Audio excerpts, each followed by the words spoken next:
Okay, why don't we get started? Good afternoon. I'm Richard Gruisin. I'm the director of the Center for 21st Century Studies, and I'm really happy to have you all here today. Before I introduce Jodi Dean, I wanted to run through a couple of business matters. One, we'll be passing a sign-up sheet, maybe let's call it a sign-in sheet or something, around. So if you please put your name on there. If you would like to be on our mailing list, put your email and affiliation as well, and we'll be happy to keep you posted of events that the center is sponsoring.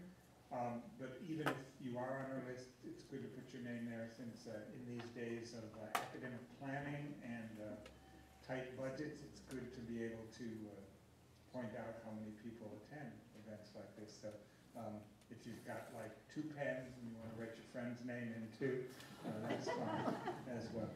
Okay, in terms of future events, I just want to let you know that next 2 weeks from today, Friday, November 9th, Jim Brown will be speaking in Curtin 108 at 3 p.m. That's a lecture sponsored by the English Department and by the Center for 21st Century Studies. He'll be talking on narrative, database, and algorithm in the hospitable network.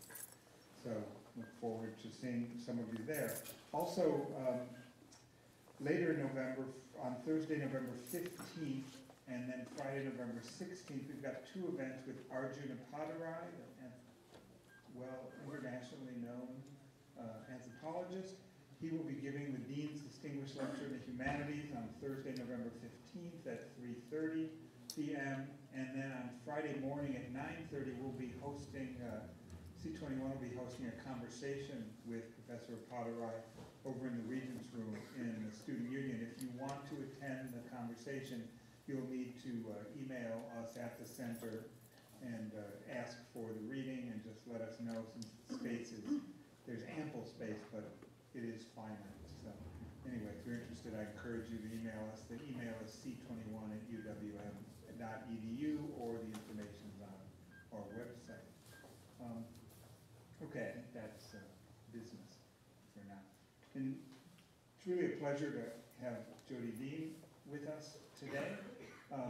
Jodi's a political scientist, currently a professor at Hobart and William Smith Colleges in upstate New York. She received her BA from Princeton in 1984 and MA, MPhil, and PhDs from Columbia, the latter in 1992.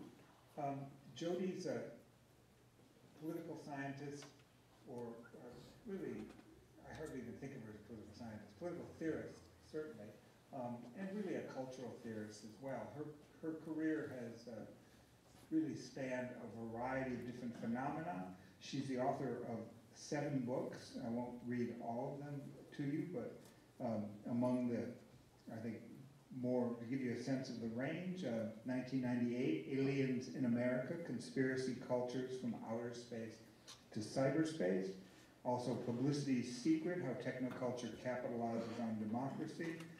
And more recently in 2010, Blog Theory, Feedback, and Capture in the Circuits of Drive.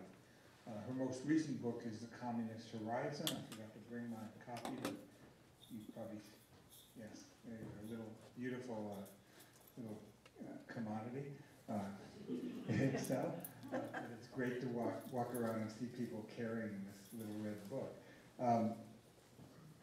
Jodi will, she's, as I said, the author of 7 books, co-edited 4 volumes, and also is co-editor of the political theory journal, Theory and Event. In terms of 21st century studies, I think Jodi's, as you can see from the range of her work, pretty much epitomizes the kind of thing that we're trying to do here at the center, in thinking about what it means to study in the humanities or the social sciences in the 21st century, and the kinds of problems that we face. Jodi's work really attacks those problems in a variety of different directions. Our theme for last year was, what is 21st century studies? This year's theme is a little bit more active. What should 21st century studies do? And Jodi's answer to that question on our poster is think collectively, but the unofficial answer that she gave me was eat the rich. And we didn't publish that, but it'll give you an idea, I think, of what you're about to hear if you don't have an idea. Anyway, so without further ado, I'm happy to introduce Jodi Dean. Thanks.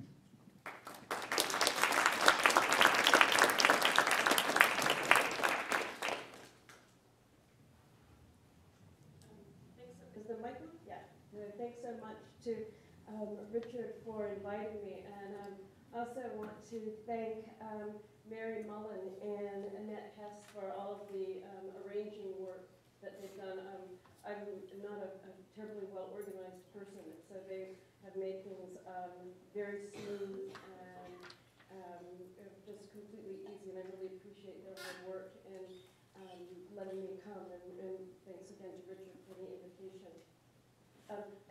If I talk too fast, or if you can't understand or hear, please like wave or say something like this so that I know, because if not, I won't know. The term horizon marks a division. Understood spatially, the horizon is the line dividing the visible, separating Earth from sky. Understood temporally, the horizon converges with loss in a metaphor for privation and depletion. The lost horizon suggests abandoned projects, prior hopes that have now passed away.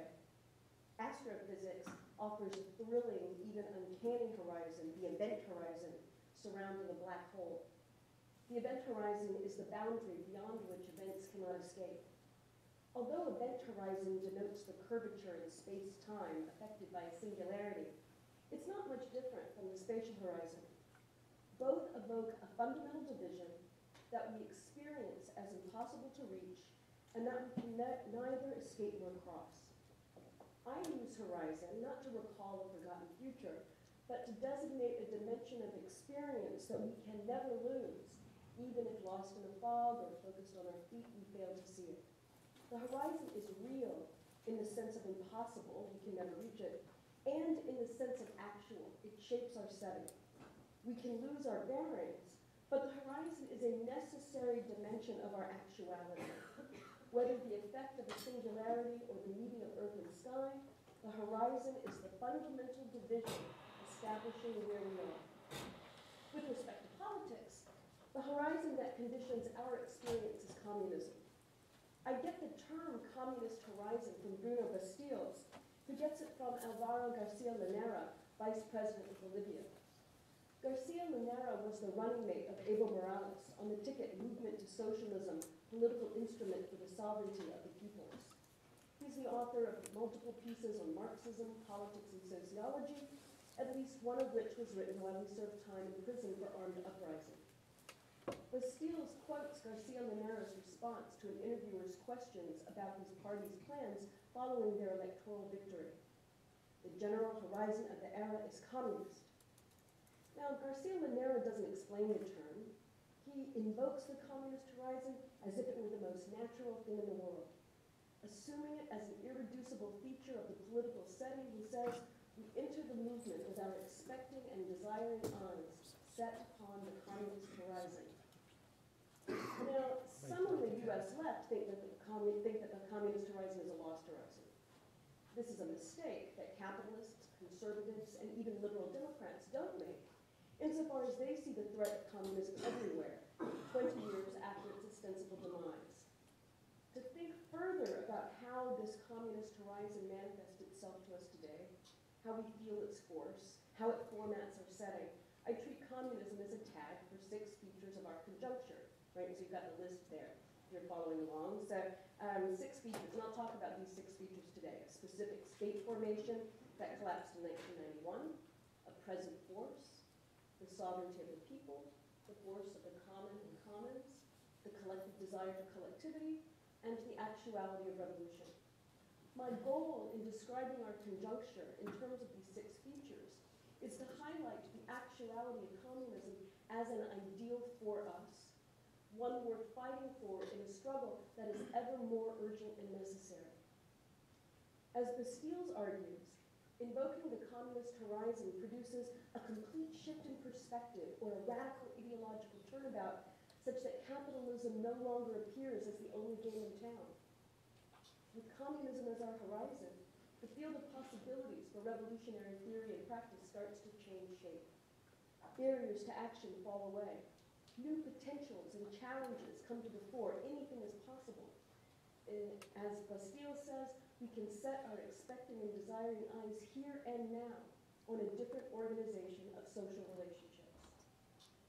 So instead of a politics thought primarily in terms of resistance, playful and momentary aesthetic disruptions, the immediate specificity of local projects, and struggles for hegemony within a capitalist parliamentary setting, the communist horizon impresses on us the necessity of the abolition of capitalism and the creation of global practices and institutions of egalitarian cooperation.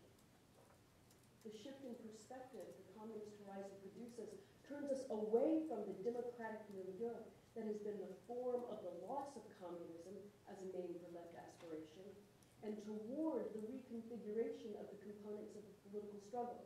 In other words, away from general inclusion, momentary calls for broad awareness and lifestyle changes, and toward militant opposition and the sovereignty of the people over the economy through which we produce and reproduce ourselves.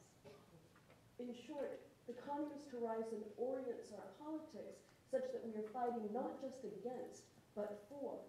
And I think this is probably why some on the left have been reluctant to embrace communism. It fearlessly advocates the collective power of the people.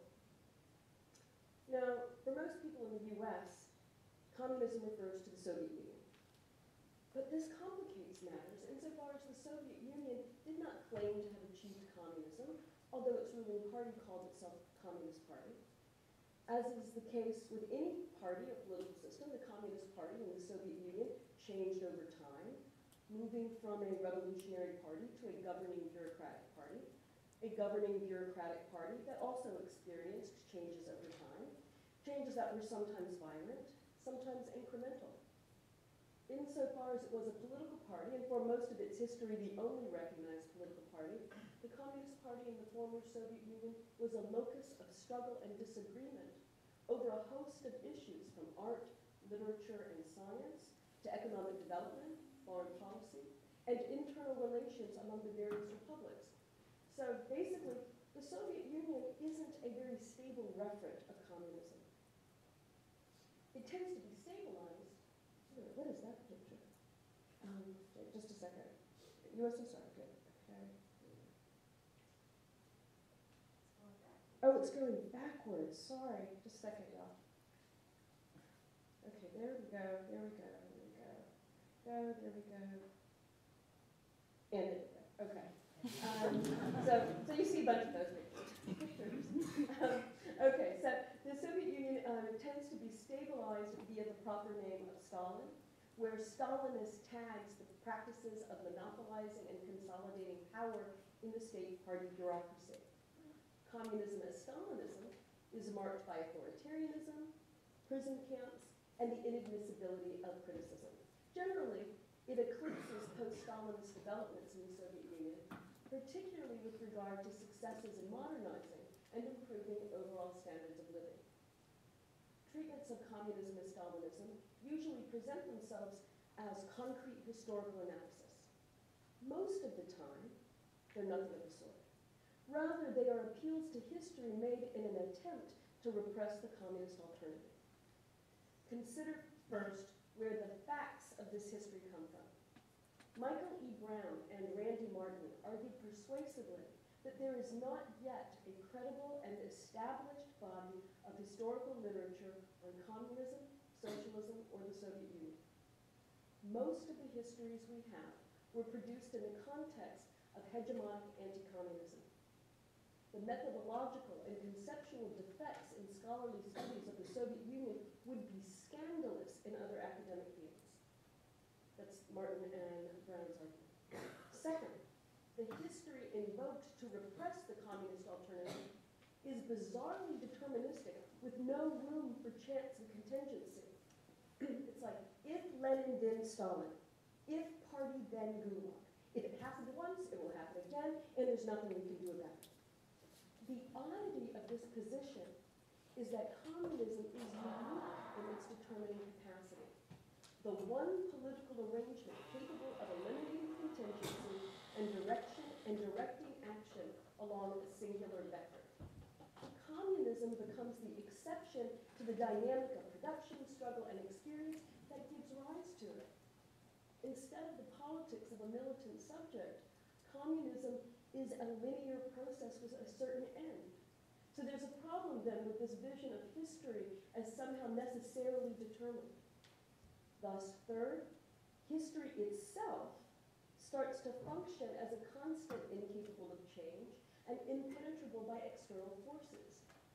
Any particular moment is a container for this essential whole: the Leninist Party, the Stalinist show trials, the KGB, the Brezhnev-era stagnation. Each is interchangeable with the other as an example of the era of communism, precisely because communism is invariant. In contrast with capitalism's permanent revolution, historical communism appears as impossibly static. Only by supposing this constant, unchanging communism can the appeal to history turn a single instance into a damning example of the failed and dangerous communist experience.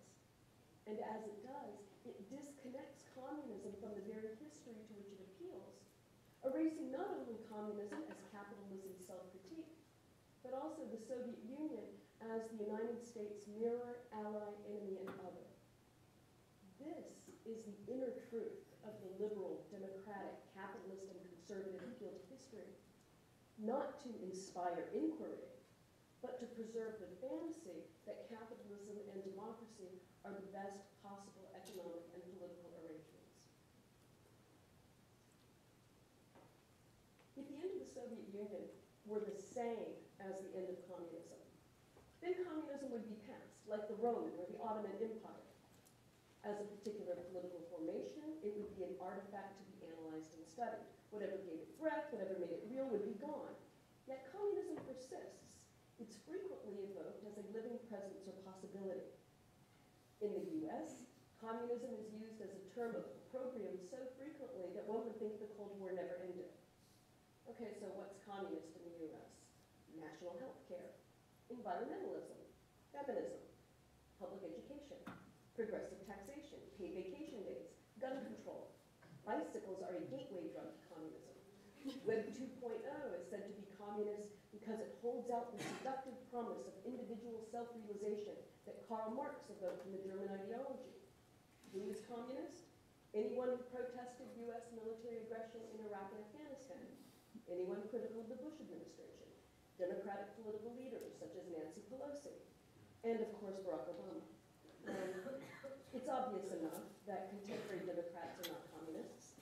The Democratic Party did not even attempt to pass a single-payer public health insurance program, and its response to the economic crisis is focused on the finance sector. The constant evocations of an encroaching communist threat in the US could thus seem to be a not very creative return to the language of Cold War and Red Scare, a conservative retreat to a formally effective rhetoric of fear. But it's not. It's actually an indication of a concrete awareness of the need for, the demand for, an alternative to capitalism. In the US, we're reminded daily that radical change is possible, and we are incited to fear it. The threat or specters, communism, right-wing radio and blogs scream, and if we don't do something, we will be under the communist yoke. I mean, I think this is completely true. I have a sort of terrible habit when I'm driving during the day. I listen to fascist radio, and I hear this, from these Rush Limbaugh, Glenn Beck all the time. They're constantly worrying about communism, calling everybody a communist. It's a really alive and real threat. The right, even the center, regularly invokes the possibility of radical change, and it names this change communism. Now, why does it name the change communism? Because extreme inequality is visible and undeniable. Now, the US generally has positioned extreme inequality, indebtedness, and decay offshore, elsewhere. The economic recession, collapse in the housing and mortgage markets, increase in permanent involuntary unemployment, and trillion-dollar bank bailouts, however, have made what we were told was the third world into our world. The division cutting across capitalist societies is more visible, more palpable in the US now than it has been since at least the 1930s. More of our children live in poverty than any time in US history. The wealth of the very, very rich, the top 1%, has dramatically increased, while income for the rest of us has remained stagnant or declined. Corporations sit on piles of cash instead of hiring back their laid-off workers. Many of the foreclosures the banks force on homeowners are meaningless, illegal acts of expropriation, right? And we know this because the banks can't document who owns what. They lack the proper paperwork necessary to justify the foreclosure proceedings that they pursue nonetheless. Poverty in the US is the highest it's been since the early 1960s. The 1% are not job creators. They are wealth expropriators, fearful of the rising anger and power of the collective people. In a culture where the mantra for over 50 years has been, what's good for business is good for America, and where since the presidency of Ronald Reagan, we've been urged to believe that inequality is good because what benefits the rich trickles down on the rest of us. I was wondering what that stuff trickling down was. The current undeniability of division matters. Inequality is appearing as a factor, a force, even a crime. Right? The J.P. Morgan and LIBOR scandals are only the most recent. So it's no wonder that we're hearing the name communism again. The antagonism cutting across capitalist societies is visible, palpable, and pressing. The right, even the center, evoke communism as a threat, something to warn against, a terrible past that we should all hasten to avoid. But if it's so terrible, and if it failed, and if it's in the past, then why is it still a threat? The answer is because communism names the alternative to capitalism. It names the answer to our current economic crisis.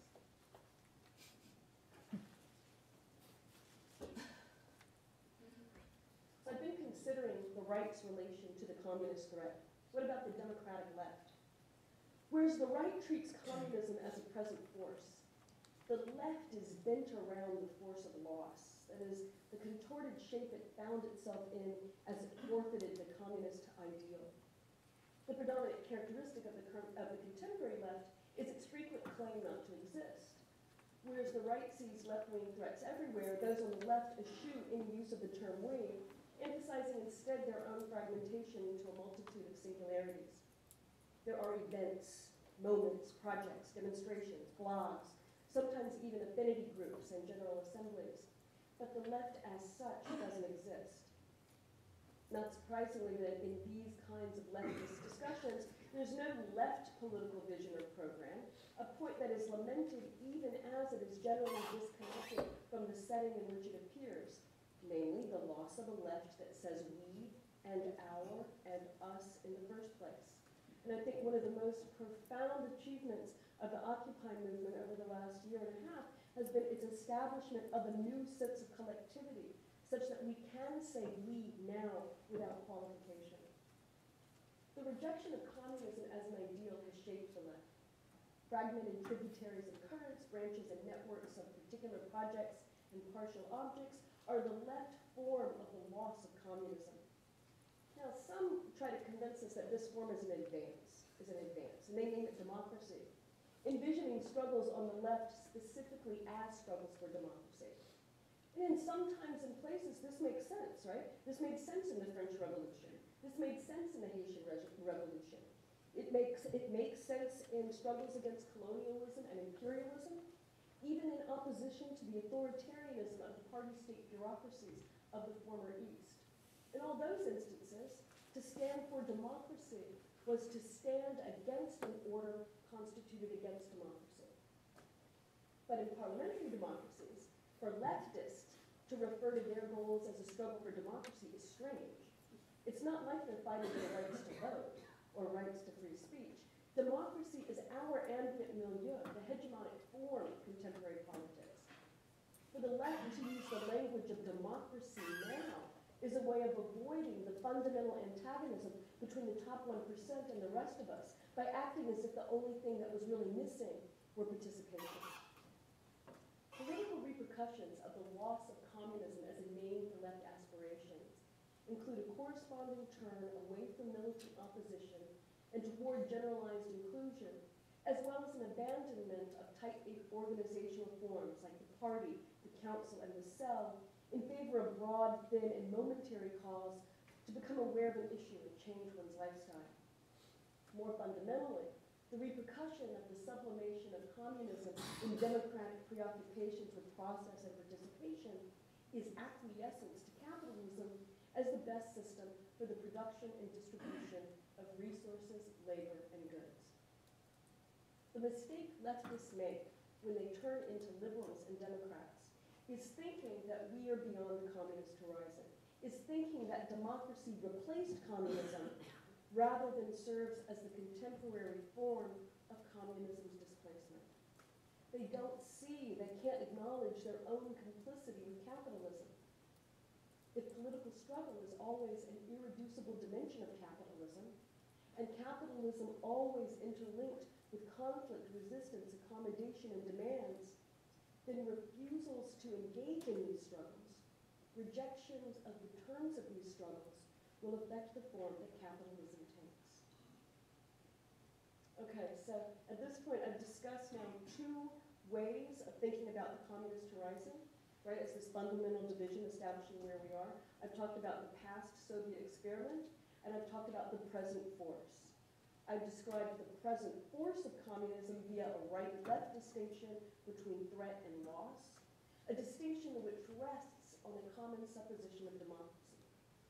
In each instance, communism names that in opposition to which our current setting is configured, the setting in which contemporary capitalism unfolds. Why is communism that name? Because it designates the sovereignty of the people, the rule of the people, and not the people as a whole or a unity, but the people as the rest of us. Those of us whose work, lives, and futures are expropriated, monetized, and speculated on for the financial enjoyment of the few. The Hungarian Marxist George Lukács invokes the people in just this sense when he explains the dialectical transformation of the concept of the people in Lenin's characteristic of the Russian Revolution. The vague and abstract concept of the people had to be rejected, but only so that a revolutionary discriminating concept of the people, the Revolutionary Alliance of the Oppressed, could develop from a concrete understanding of the conditions of proletarian revolution. That's a quote from Lukács. The people are the communist political subject. My claim, then, is that it makes sense to substitute the idea of the sovereignty of the people for that of the dictatorship of the proletariat. When the people are the subject of communism, their sovereignty is not that of the dispersed individuals of liberal democracy. Rather, the sovereignty of the people designates the direct and fearsome rule of the collective people over those who would oppress and exploit them, over those who would take for themselves what belongs to all in common. As Lenin describes it in State and Revolution, the dictatorship of the proletariat is an organization of the oppressed for the purpose of suppressing the oppressor. More than a mere expansion of democracy, more than the inclusion of more people within democracy's purview, the dictatorship of the proletariat puts into practice the purpose and end of democracy, making it serve the many and not the moneybags. Consequently and necessarily, the dictatorship of the proletariat imposes restrictions. It restricts the freedom of capitalists, exploiters, and oppressors.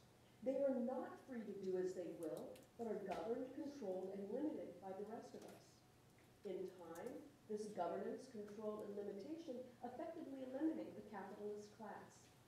But until the inequality that enables capitalism has been eliminated, the organized power of a state serves as the instrument through which the people not only govern, but ensure that governance is carried out for the benefit of the collective rather than the few.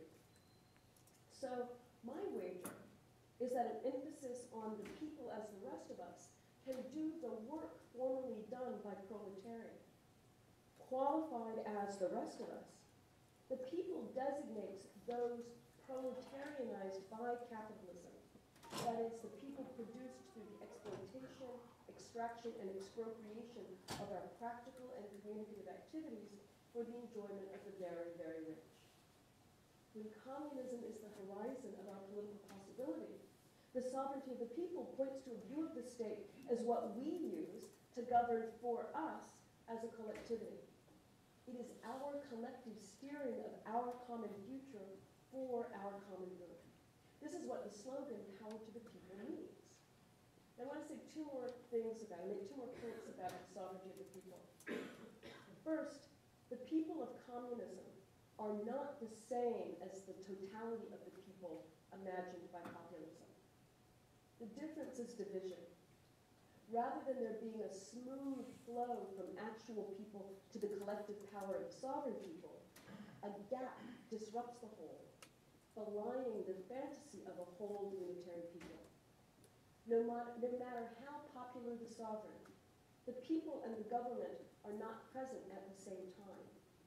Insofar as the people can never be fully present, right? Some don't show up, they didn't hear what was going on, were misled by a powerful speaker, were miscounted from the outset, completely disagreed and so wanted to count themselves out, or were barred from attending. Their necessary absence is the gap of politics. Split, divided, impossible, the people cannot be politically. They're only political through and as one, few, or some. The rule of a leader, party, or constitution compensates for or occupies the whole of the missing conjunction between people and government. Nonetheless, this rule cannot overcome the division that the sovereignty of the people mobilizes. Division goes all the way down. Antagonism is irreducible. It's fundamental. Second, because the people are divided, sovereignty provides a better name for their rule than dictatorship. Now, historically, dictatorship was a temporary arrangement, whether as a provision in the Roman Constitution or a step toward the withering away of the state. Dictatorship marks the exceptional convergence of legality and illegality, force and right. Its limited temporality allows for acts justified by revolutionary fervor alone. As exceptions, they contribute to excessive violence. Is it better for the violence of rule to remain wrong and in need of justification, right? What were the alternatives? Did they serve the common good? And even if they did, can its justification be generally willed? I think yes. Right? I think that the violence of rule needs to remain wrong and in need of justification. It needs to be the case that alternatives have to be acknowledged and explored. Yes, the revolutionary fury of the people is without limit or control, but this cannot and should not be incorporated in a governing form. Doing so invites excessive measures in the name of revolutionary change, as if transforming the people were a process that could end. So my argument here is against this idea of justifying the dictatorship of the proletariat because of its necessity and its short-term nature. But I want to say, well, no, right? We need to understand the kind of governing practice that has to take place as ongoing and unstoppable. And because it's ongoing and unstoppable, it has to be sort of accepted and then understood as our kind of collective self-transformation rather than this temporary arrangement that can kind of, basically, in effect, justify really extreme measures. Only in a world without people would there be no need for the rule of the people. This rule should be thought in terms of self-governance, self-control, self-steering. Then it can and must be combined and thought with the transsubjective, mutually determining conditions of selves, such that there is no self-governance absent collective self-governing. Absent the collective determination of the people over their conditions, each remains unfree. Insofar as communism names this sovereignty, communist movement strives to bring the conditions for it into being, grasping that these conditions are material and that the political sovereignty of the people is impossible when the basic conditions of our lives are outside of our collective determination. So to reiterate, this sovereignty is unavoidably partial and incomplete. Important determinants of our lives, like where we are born, when we die, who our parents are, who we love, our mother tongue, the weather, all of these remain outside our determination. And so we do well to remain mindful of sovereignty's limits. But these limits do not mean that other determinants are similarly outside our attempts to steer them. We can and already do make decisions about who gets what, who has what is rewarded, what is punished, what is amplified, and what is thwarted. In recent years, a variety of voices have converged in an embrace of the centrality of the ideas of the common and commons to the contemporary reinvigoration of communism. As Silvia Federici and others have pointed out, this convergence, right, this convergence of ideas of the common and commons with communism, it's not unique to communists. A wide spectrum extending from the anarchist left to a capitalist center has made the question of the commons a central one, in part as a response to damages resulting from neoliberal privatization, and in part because of concerns about the climate. Communists' embrace of the commons echoes and extends Marx's analysis of the enclosure of the commons in capital. Now the analysis here has both a critical and a positive dimension. And so what I'm going to do, I'm now going to kind of summarize these sort of Marxist discussions of the common and the commons along two valences, right? The critical valence, how the concept's used critically, and then the positive valence. As Marx explains in his discussion of primitive accumulation, capitalism didn't get going because some worked harder than others, right? This is one of capitalism's own myths. On the contrary, capitalism got going because some were robbed of their means of production and the protections they formerly had under the old feudal arrangements. These people were hurled into the labor market as free, unprotected, and rightless proletarians. Right? They were freed of their land and free to sell themselves into capitalist exploitation. The history of their expropriation, Marx tells us, is written in the annals of mankind in the letters of blood and fire. The contemporary critical focus on the commons highlights the continuity of the forceful expropriation of what belongs to all in common by and for the few. David Harvey, for example, emphasizes capital's ongoing accumulation by dispossession. Private property is inseparable from force, as is clear not only in foreclosures, gated communities, the use of police to protect banks and bankers, but also in the wide array of legal forces brought to bear to collect the debts of ordinary people, even as corporate debts are ignored, forgiven, or displaced back onto the people. Because of the interconnection between violence and property, Michael Hart and Antonio Negri emphasize an additional critical dimension of the common. It designates an area between and overlapping spheres that liberalism defines as public and private, state and market. What is common, they argue, cannot be confined to either, but instead discloses the arbitrariness of the division. So for example, how is it that reproduction, which is common to all, is private? Deployed critically then, the notion of the commons makes visible ongoing acts of violent expropriation across the globe, of water, air, space, health, resources, knowledge, and basic capacities of social reproduction. At the same time, the common and the commons point toward new practices and institutions of egalitarian cooperation. This positive direction, sometimes designated with the active verb commoning, can also be found in Marx. For example, in the German Ideology, Marx describes communism as turning existing conditions into conditions of unity. When the community of revolutionary proletarians takes their conditions of existence and those of all of society under their control, they transform what was abandoned to chance into conditions that they determine. Now, this isn't easy. It can't be accomplished simply at the level of ideas, but has to be carried out in practice.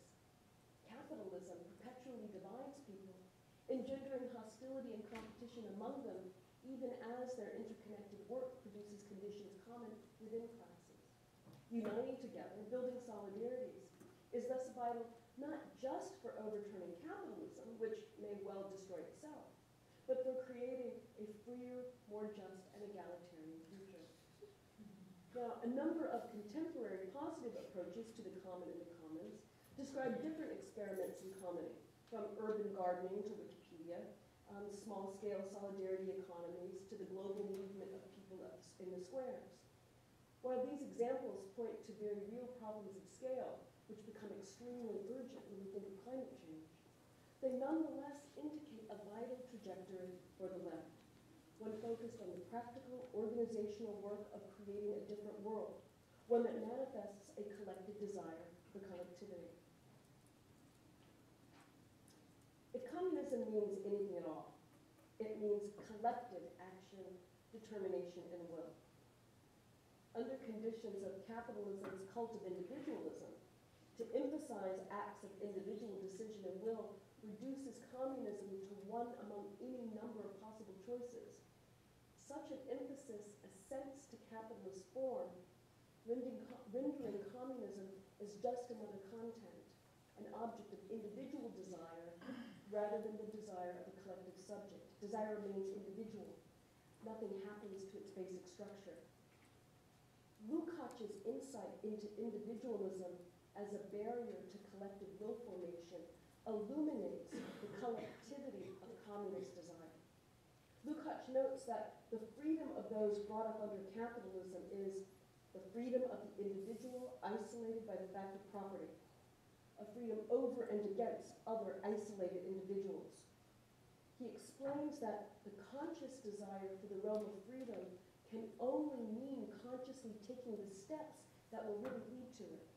And in the awareness that in contemporary bourgeois society, individual freedom can only be corrupt and corrupting because it is a case of unilateral privilege based on the unfreedom of others, this desire must entail the renunciation of individual freedom. So, end quote. That was a quote from Lukács. Communist desire, then, is a desire for collectivity. In a setting of capitalism's distractions and compulsions, one may very well feel like something's wrong, something is missing, something is deeply unfair, and then one might try to make a difference, right? Signing petitions, blogging, voting, and doing one's part as an individual. And here's the problem. One continues to think and act individualistically.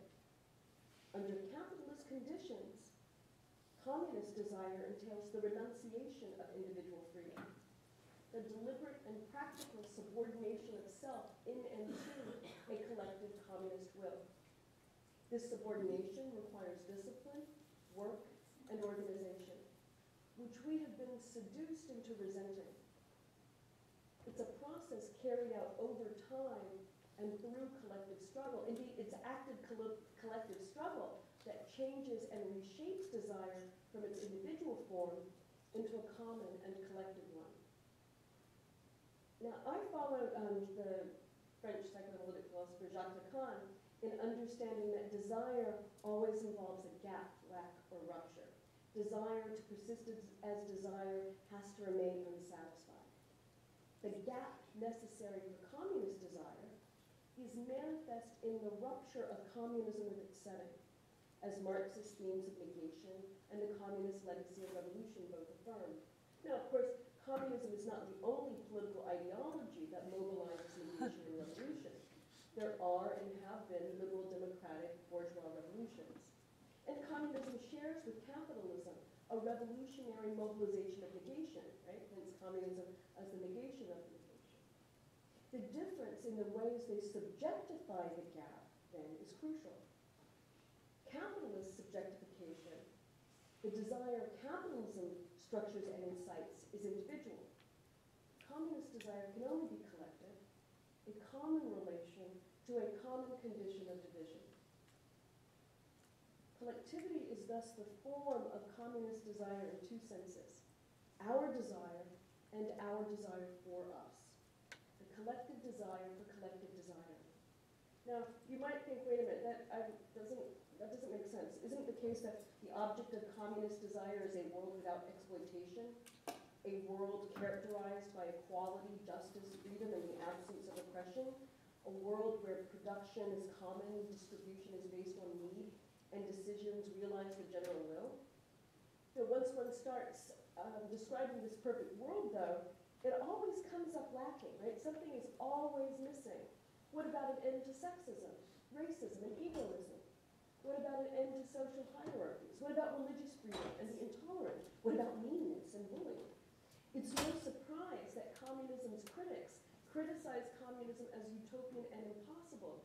It seems another word for perfect. But the impossible of communist desire is not the same as its object. The object cause of communist desire is the people.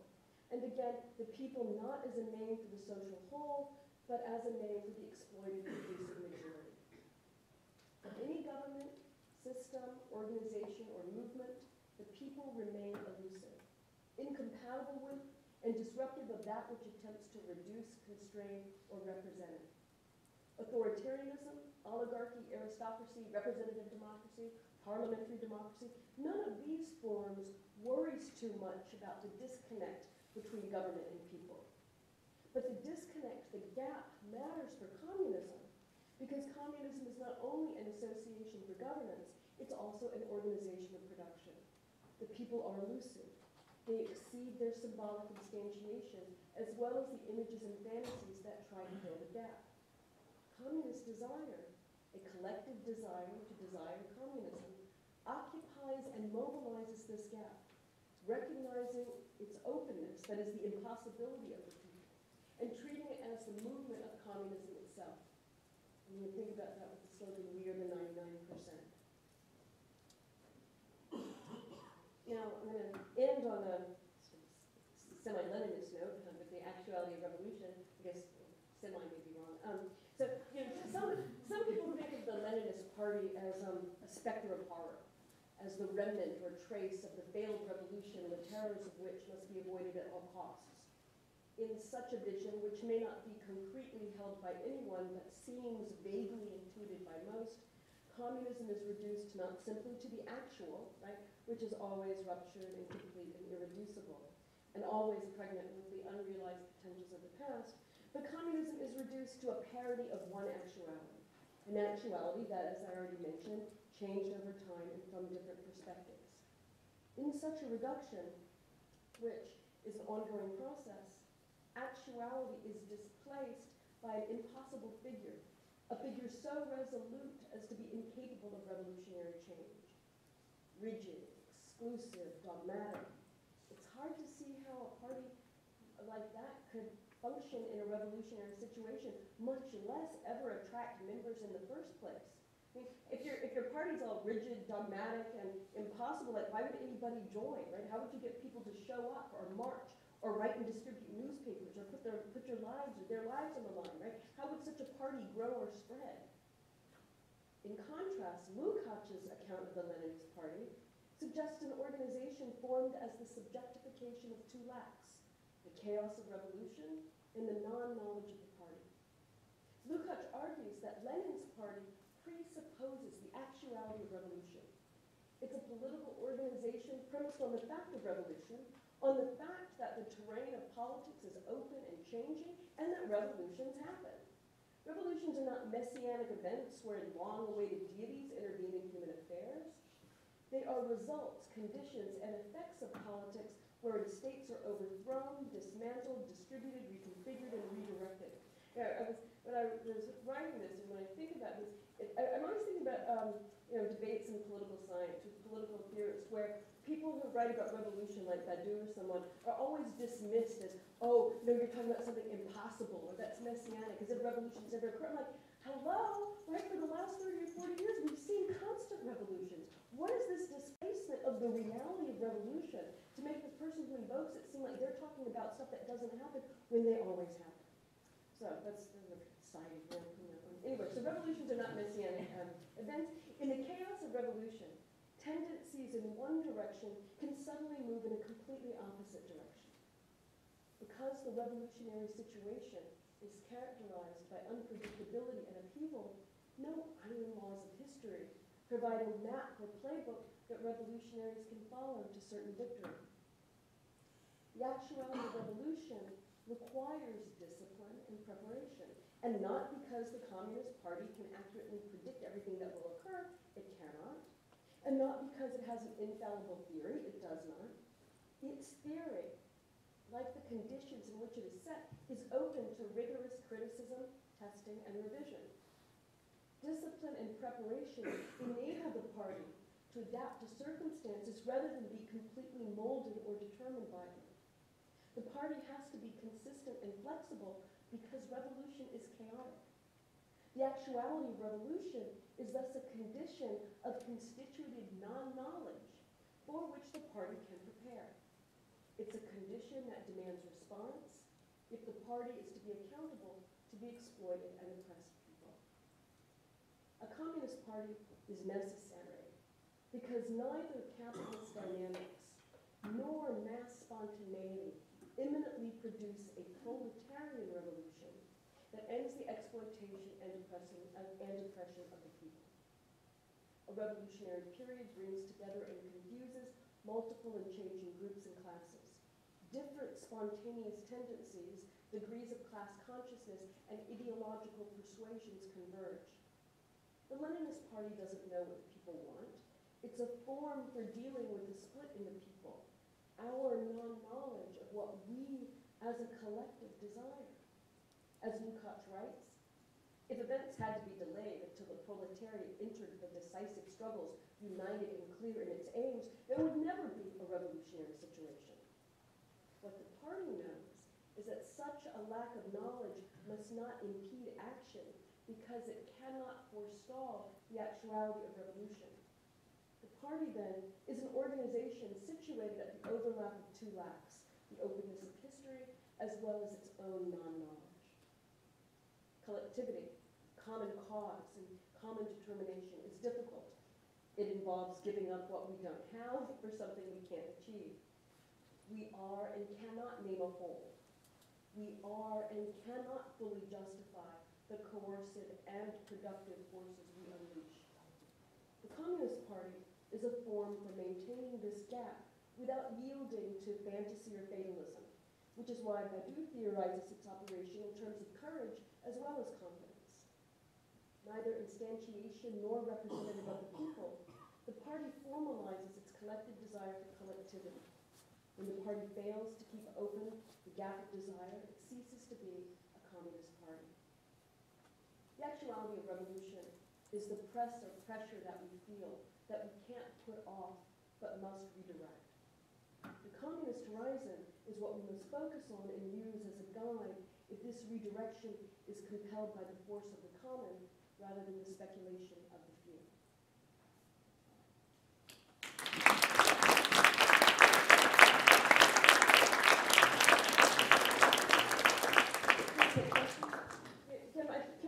How do I turn the lights up? Or, you know,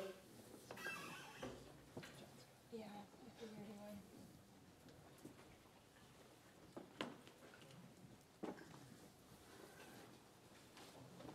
great, thank you.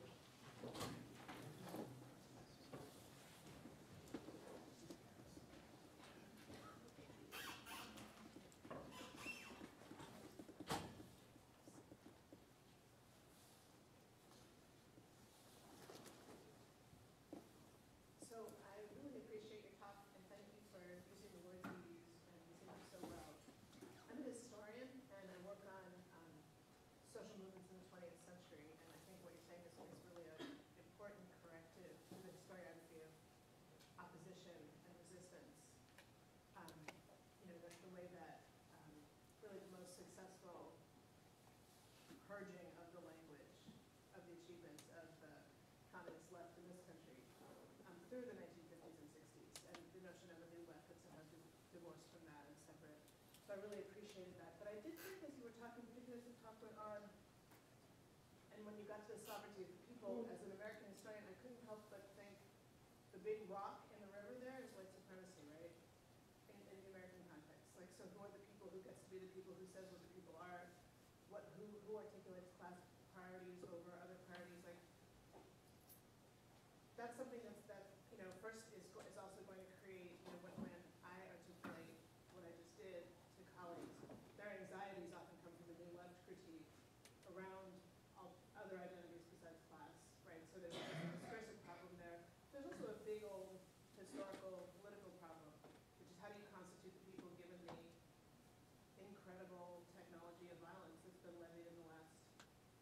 eon around the grounds of race and everything else that I'm sure you know that actually presents. You know, it's interesting to hear that now, right? Because I don't think that, you know, it's not 1965, right? So now when we talk about class, we know that class in the United States does not mean white, right? When we see the strikers from, let's say, into the Chicago teachers, I mean, that's not a bunch of white men, right? When we see the steel workers have a great ad campaign. The steelworkers campaign, multiracial, and you know, men and women. So I think that what we have to think about is when we talk about class now, we have learned from the important critique of white supremacy, the important movements against white supremacy, and the achievements of anti-racist and sexist and homophobic struggle over the last 30 or 40 years. Right? Of course white supremacy is part of our history, and racism remains part of our present. But to talk about class doesn't mean that you erase that. It doesn't always. It has. I mean, Right. nobody. I agree with you that it has, right? But we don't have to be dictated to by that history. Right? You know, I mean, it's particularly interesting to hear if we think about the context of American communism, given that American communism in the 20s and 30s was one of the major forces in anti-racist struggle. So I think that, yes, you're right, white supremacy in the U.S. played a major role in hindering the development of the working class movement. Other things, I've actually been teaching Du Bois Reconstruction America for the first time. And so, you know, hearing and reading and learning more about also the way that free land played a big role in hurting the formation of class unity, in addition to racism. There's different, like, that material factor in the ongoing economic and racist problems in the working class in the 19th century. Yes, so white supremacy has played a role, but we don't have to say that, oh, once we have class conflict, now we go back 50 years.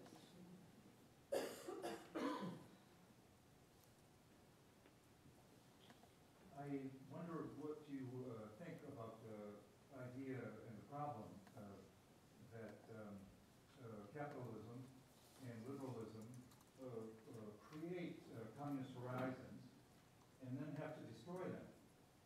And that this has been a problem for over the past 200 years in the modern world. To me, that's a way of designating the kind of fundamental antagonism that we face. Capitalism does produce its own conditions of demise, right? Creates its own grave diggers.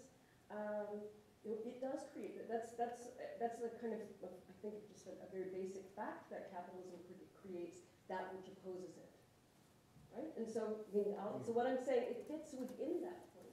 But the abysmal violence that has been unleashed rhetorically and then politically and, of course, physically, periodically for the past couple of hundred years. It's the violence of the capitalist state. The violence of the capitalist state against working people, people of color, throughout the U.S. history has been immense. Right? The ongoing power of the U.S. state against those who have tried just to raise criticisms, right? The unbelievable force and violence used against occupiers over the last year is absolutely absurd, right? So I think the force and violence comes from the side of the state protecting capital. Right, and so what about capital then? I mean, and what has to happen to capital for any of this to change? And why should we think that there are grounds for really getting beyond that super treacherous territory? Why should we think that that we're in a new territory that is not super treacherous the way? Well, it is super treacherous, right? Yes. I'm not going to deny the super treacherous nature, but it's even more treacherous if we remain where we are. Right? We remain where we are with the kind of extreme inequality that we have, with the increasing levels, with the increasing incarceration rates, with the increasing police force that we have. Right? The violence is already increasing in the society. The treacherous nature is our ongoing one, and it's felt worse, right, by people who are sort of, who are sort of non-normative, right? Who are are racially other or who are at the economic margins of society. They feel the force much more than we do, say, in this room. That said, right, the treacherous center is worse if we don't do something else. So I don't think the problem is, oh, what happens if we do something? I think the problem is what happens if we don't. Now, why should we think that we have, should we think that there's a chance for something to be different? Well, I don't know. I've been inspired by the last 2 years of revolutionary upheaval in Egypt. I've been inspired by what was going on in Greece and Spain, in Madison, Wisconsin, with that occupation of the Capitol building, and in the Occupy movement. I actually think that we are seeing people's refusal to keep going with the way things have been. So that, to me, gives me hope. That's not an economic argument. That'd be I just want to go a little bit deeper with this problem of the people, because I felt this way too when you got the Can you sovereignty just of the speak up people. a bit, Oh, please? sure. So I'd like to go deeper with the problem of the people. Because I think this concept of people, which like is sort of the subject of like Western governments, maintains this biopolitical operation that's like really, I think originates in Aristotle or some shit, where it's like cutting out Zoe and bios, right? The life of all living things, and creates this like one particular form of life. And it maintains itself, or it keeps going through Hobbes.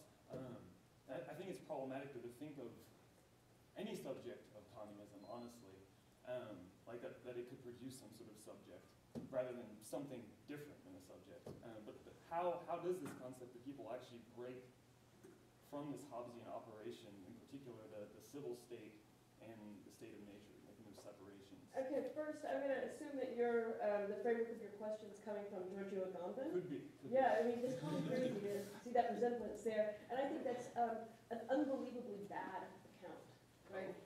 What's so weird is that for political theorists or cultural theorists who for 30 years were trained to do kind of Foucauldian micropolitics, genealogical analysis, to all of a sudden be persuaded that an ontological account of all of Western political thought that begins with Aristotle and ends up in Hobbes seamlessly, I think it's just bananas. Today as well, Right? not What just kind of this, strange way of thinking persuaded people that this was somehow a good sense way to think? I don't agree with that. I don't think our primary issues are ontological. I don't think that our political problem is based that we have the wrong ontology. I think our political problem is based that we've been complicit with neoliberal capitalism and have refused to form a line to say no.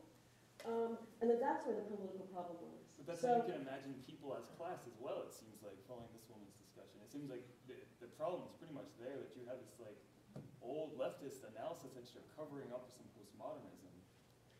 That's definitely an old leftist analysis. Use that for some shit. It's an old leftist analysis that I think we needed to have held onto and applied and reinvigorated over the last 30 years, rather than letting neoliberalism run roughshod over our economies. Right? So I think that I don't have a problem with that characterization. I also think that we need to ask ourselves, why do we get persuaded that somehow individuals have agency? Oh, there can be individual subject. Individual can do something, but collectives can't. I don't buy that. That's where I think the problem is. I think the problem is that we have been fractured and fragmented and taught to think that there's no such thing as collectivity. I think I'm going to be celebrating my 87th birthday tomorrow. Yeah.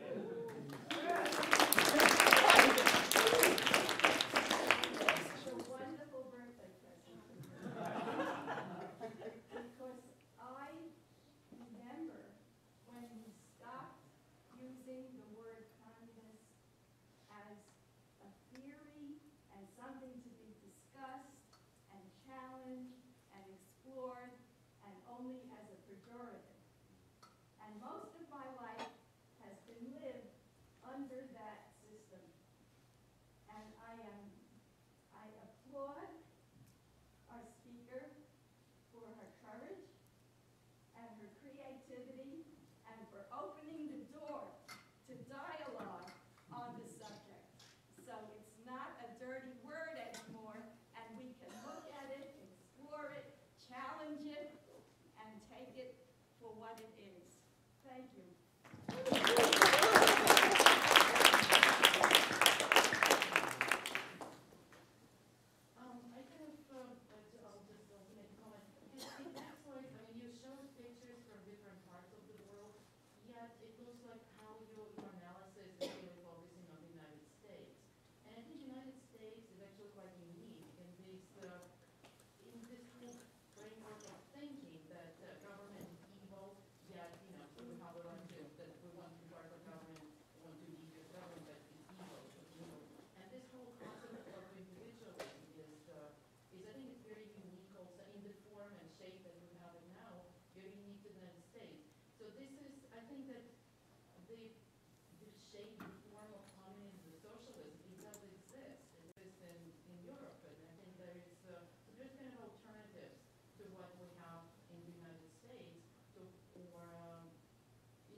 At first, when you said that, you know, the United States is sort of unique for thinking that government is evil. It's like Republicans will just say, you know, government is evil. Elect us and we'll prove it, right? They're the ones with it. Yeah. So there is very much an American angle here. I've given variations on this talk in different countries.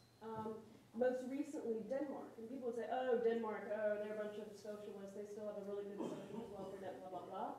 Well, in fact, they've come under a lot of neoliberal pressure, a lot of pressure for cuts, education cuts, more privatization.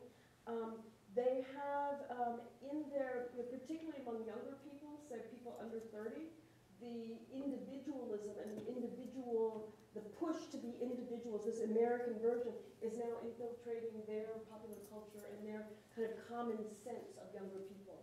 So I think that what is American here also has, with the spread of globalized neoliberalism, is prominent in other countries, particularly in Europe, right? So I've given in other European countries, Denmark, the most socialist and the recent, still did not find this too American for their purposes.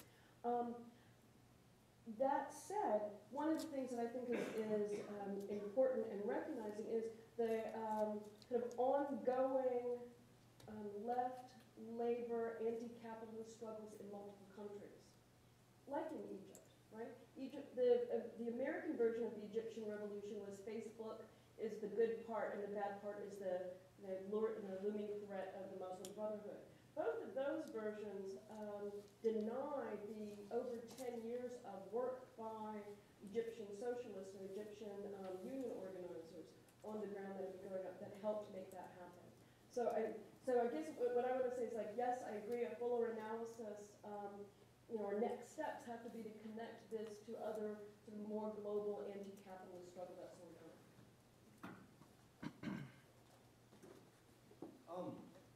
I'm kind of wondering, like, if you could explain further why you believe that the individual will, or that, like, the individual is somehow, like, it seems like you're talking about it, that the individual is, like, always at odds with the collective, or the collective desire, and then why an individual, like, submitting their desires and wills would, like, why we would even want that for, like, this new collectivity of communism.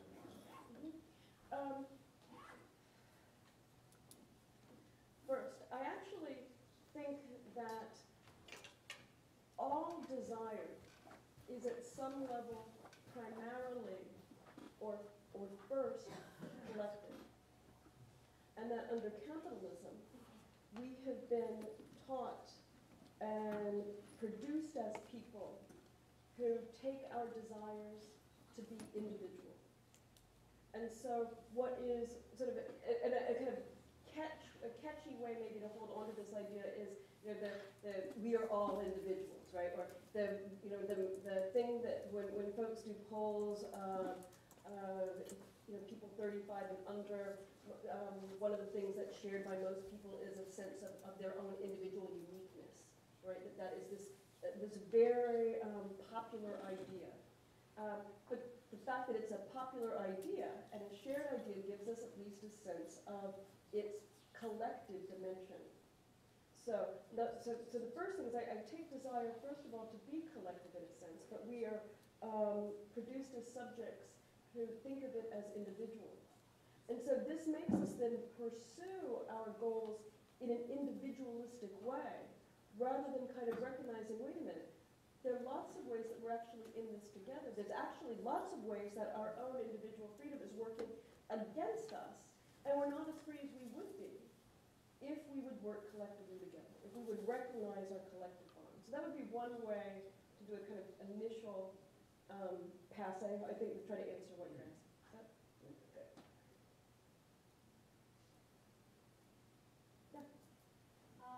What happened with the power within the collectivity? How to avoid the problem of oppression between ones that want to speak in the name of others within the collectivity? How do you deal with that? that that's a problem in any form, right? It doesn't matter, that's not unique to communism, socialism, will happen in anything. Right? I also don't think it's wrong to speak for another person. Right? I actually think it's good to speak for another person. I think that one of the problems with the left over the last 30 years is we've stopped being willing to speak for other people. And in fact, that was part of the abandonment of working people and the poor. It's just like, no, as unions were, there was pushback against unions, as their position in society declined, no one spoke for working people, right? They were lost. So I think we need to speak for people. I think that we should make sure, though, to not speak for people instead of letting them speak for themselves. I think it should be that they should go together, that we shouldn't be afraid to speak for, to speak for another person. Why do we think that? Right? Why do we think that that is wrong? I think that's a delusion that we've suffered on the left for a while. That's a mistake. I'm not sure exactly what I want to say, but I think I disagree with what you just said. Okay. And it kind of goes back to what Rachel asked earlier in a way. There's a history and there's like a material reality in 2012 of racial oppression and of, heterosexism and all sorts of things. And I don't think it helps the revolution to act like it's over or that it won't play a part. And to go with your argument, which I do really appreciate this talk. I actually am so glad that you're out there with chutzpah kind of making this argument. But you said we shouldn't let non-knowledge be a hindrance. Because non-knowledge is constitutive. So we should be, disciplined and alert. Well, I think we should be disciplined and alert, if that's what you're talking about these things that don't disappear from the collective, the left, just because you don't want them to have to cause a problem. So when you ask that, I guess, what happens to power within the collective, I think it's something not to say it happens everywhere, so let's just keep going. I think the collectivity ought to be fairly aware all the time of all the possible ways it could, hurt people in the collective. I guess I think two things. On the one hand, I think it is important to be aware of structures of domination that hurt collectivity. At the same time, I wouldn't say be aware all the time, right? I'm not aware of everything all the time. Right? I'm not aware of half of the things that was coming out of my mouth right now, right? I mean, there's lots of ways that we have a kind of constitutive unconscious that we can't be fully aware of everything all the time. And the injunction that we need to be can displace us from the work of focusing on building something together. I have a friendly strategic question. I think a lot as a historian about recuperating what you're talking about. The communists were the anti-racists for most of the 20th century. Communism is not a bad word, as Rose said so nicely. But it is now on fascist radio. So when I say communist to progressive colleagues in the academy, they get weird pretty quickly. So strategically, I think about this a lot with my work. Strategically, is this the moment to embrace it? Because I think you're making a really radical, really provocative, useful intervention. But is it that, a radical, provocative, useful intervention? We're going to do it this afternoon, thinking again. But, is it time to take to the streets going communism? I really wonder about this. I think about it all the time as I work. Well, obviously, I think it's the right time for doing this. And I think the primary reason, I think, is the unbearable and visible inequality, economic inequality that we see right now. No other word besides communism says that the problem is capitalism. That's the word that we have, right? That's the word. Socialism doesn't say that that capitalism is killing us. Communism does. And so I think that part's crucial. Now, let's say we'll give another more practical example of this. So I work with an art activist group in New York, and we work on sort of campaigns, or I don't mean political, like Occupy kind of campaigns, and visuals and interventions there. And we don't use the word communism in our kind of put up the I don't know, we don't use communism in our posters. We don't use the word communism in our external activities right now. When I write as myself, I put the word communism in, right? One of my book. But when I write as not an alternative or together with not an alternative, we're very careful about when do we need to put that word in and when do we need to set a different stage so that it fits with my work on communism, but it's not using that word in that setting right then. And so I consider that a tactical question, right? And so it's not going to be the best word every time. But there has to be, but there's another setting, right? A bunch of other people are writing about communism now. Mine is just one of a bunch of books in this area. And so it's part of a push to try to create the place where we can talk about it without being embarrassed, without being ashamed, without always having to make excuses and apologies, but say, no, there's an emancipatory energy here that we have to seize and reclaim, and it was stolen from us. So I think I think it's picking tactically which is the right battle to have where. In the same line of I think I thank you for the talk, by the way. But I have a question about the audience and also a theoretical question. I'm reminded, one of the things I liked about your presentation was its echo of the manifesto itself, right, which begins with the claim that a specter is haunting Europe. Basically, it's, Metternich and Gruisin are we've been told that communists are at the gates, right? And the manifesto undertakes to counter this nursery tale or this horror story with a manifesto of the party itself. But the story that's told in the manifesto, which took a while to really take, right, was not a story about communism. It was a story about capitalism. And so it reinvested that term or that story, pushing us toward a communist horizon. But I think that when it encounters the difficulty, because you say, why do I have to do this? Why do I have to justify or apologize? But almost summoning the argument, which I wasn't going to make, because I don't think you have to. But I wonder whether perhaps strategically, politically, theoretically, the communist horizon is one toward which we're pushed by capitalism. And so perhaps the boogeyman, instead of holding on to the notion of communism as the boogeyman, make capitalism the boogeyman, and let communism be the horizon. Oh, I see what you're saying. That's interesting. I'll tell you why I made the choices that I did.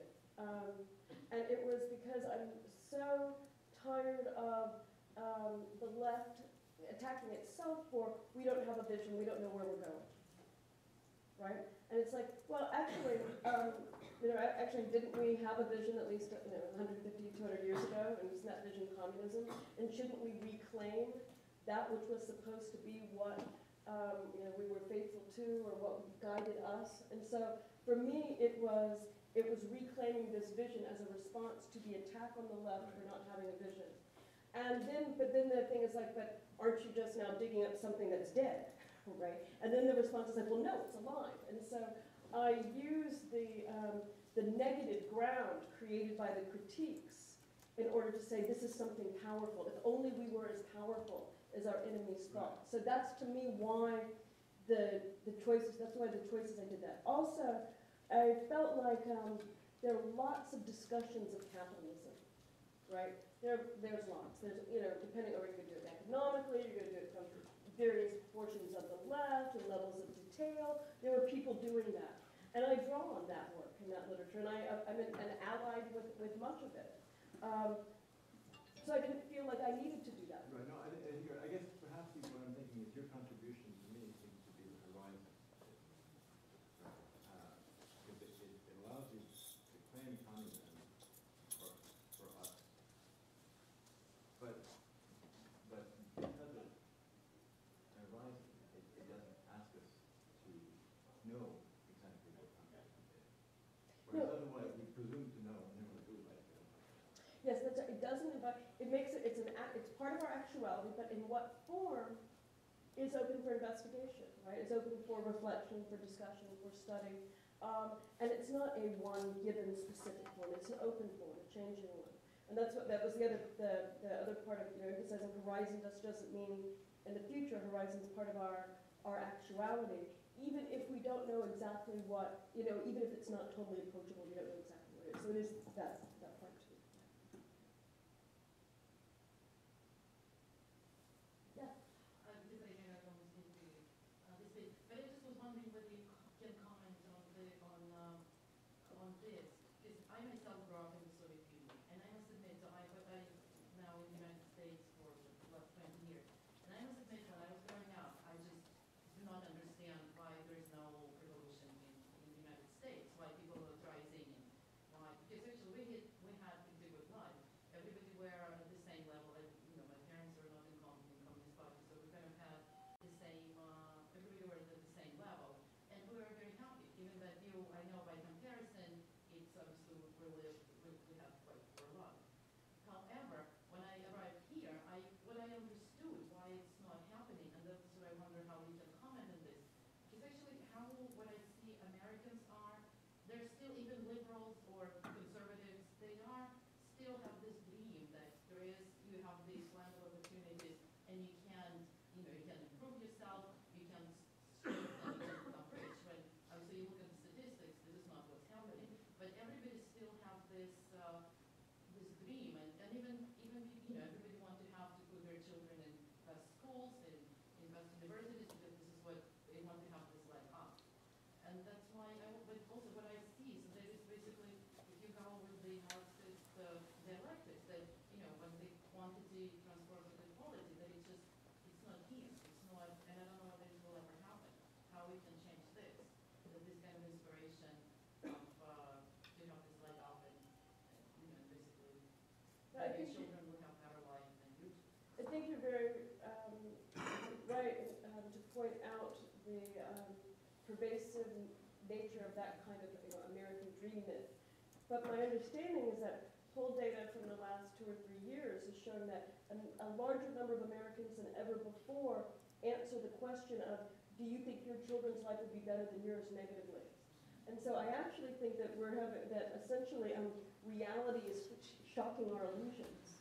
And that would be now a more getting to a more material answer for the question of how would something like communism become possible. I actually think that people are realizing that the American dream is broken.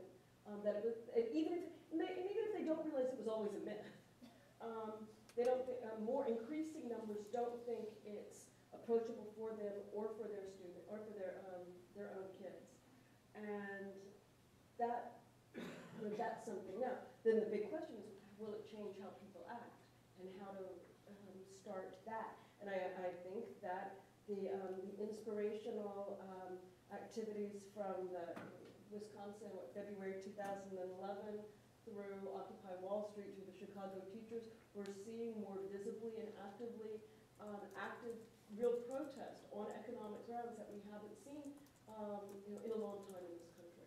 And so that's another step that may make it more possible. So Jodi, as a Communist Party, you describe it in economic terms, that this is capitalist economic system that produces this communist horizon. Is there a form of state that you imagine goes with the Communist Party, or a form of governance that goes with the party formation, or is that something that you would say would be open for discussion? In other words, how much of this is about economic redistributing wealth, and how much of this is about changing structures of governance? Yeah, that's a good question. I haven't really thought a whole lot about it at this point. Something a kind of state form. What kind? Now, I'm actually in favor of a state form. I'm fine with that. I'm not. All of the kind of the whole anarchistic thing. Oh, no state. You can't have a state. Blah blah blah. That's not my word. I think it's. I assume some people take that view. That's not mine, right? I think we need airplanes and air traffic control. I think that we need something that's stronger than capitalism to, basically to turn it inside out and make it not capitalism anymore. Could you imagine, let's say, a set of constitutional amendments that would keep the U.S. Constitution in place but strip it of its capitalist implications? I think it would probably be, I don't know, I mean, that's a good question. I have played with this in two directions. So the question in my head, you know, when I can't sleep is actually, on a serious level, my son once, I went into, he's like 17, I had to go in his room, I'm like, oh, everybody wake you up, he's like, no, I can't sleep. I thought, what's wrong? And I'm like, oh, are you worried about school? He's like, no, I'm worried about what, you know, in a global revolution, what's the role for Islam? Because they're very mobilized and it's an important part of their, I'm like, are you kidding me? Right? So this is like, I do lose sleep, and the whole family loses sleep over this. But I mean, honestly, I kind of think that the sort of distributed federal structure that we have doesn't suck, right? What sucks is the property basis of it, right? The basis in private property. I think that accounts that emphasize the importance of distributed network politics also make sense and have a lot of resonance.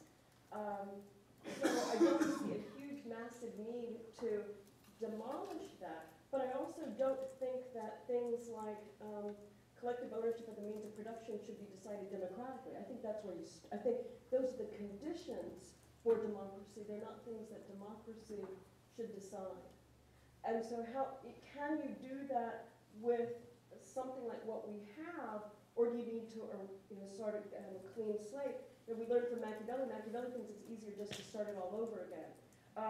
But you could lose too much mind share by doing that too fast. So I'm just not sure. I think I don't know. I think it's a kind of tactical. What? Not one person can design the system. No, of course it wouldn't. It would be whatever redesign would have to be done by collectives in different ways. Yeah. But I think it's an interesting question, but I actually don't think you have to, again, you don't have to reinvent the wheel. We have pretty cool distributed accounts. They just protect the wrong people. I'd like to inspire, Oh.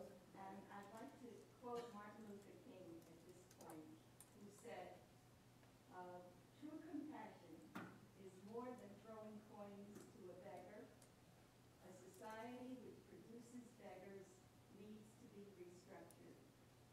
I think that's a great way to end it. That's